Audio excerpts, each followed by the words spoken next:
Hi. So our next video is going to be just kind of talking about how to blow dry your mannequin's hair after you've shampooed her and before we really start styling. So I've got to make my stand a little bit tighter here. I want our head nice and firm. And we've got our dryer plugged in. What we're going to do is, she should be in a wet state. We're just going to blow dry. I want you to really get your fingers in there. Lift up that hair. And notice that I'm keeping the dryer on top. I'm not going underneath. By going underneath, that's telling the hair to stand up that way. That's not what we're going for. We want the hair to lay down. Since it's gravity, it's going to go down. So that's why we always want to direct the airflow in a downwards motion.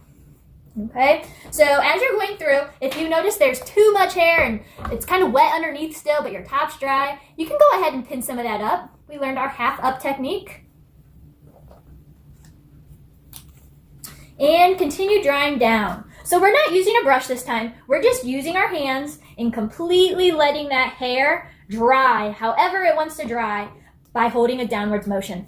You might notice I've kind of bounced the dryer back and forth a little bit. And so what that does is that just makes the air, so it's not hitting one area for a long period of time. It just keeps that airflow moving a little bit.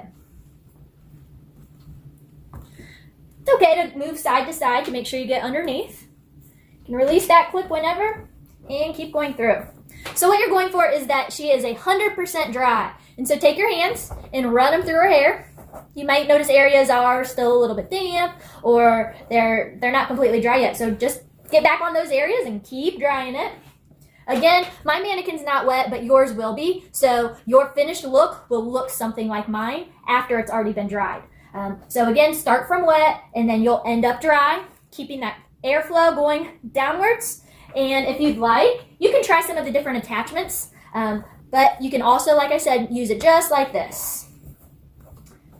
Once she's 100% dry, you're good to go.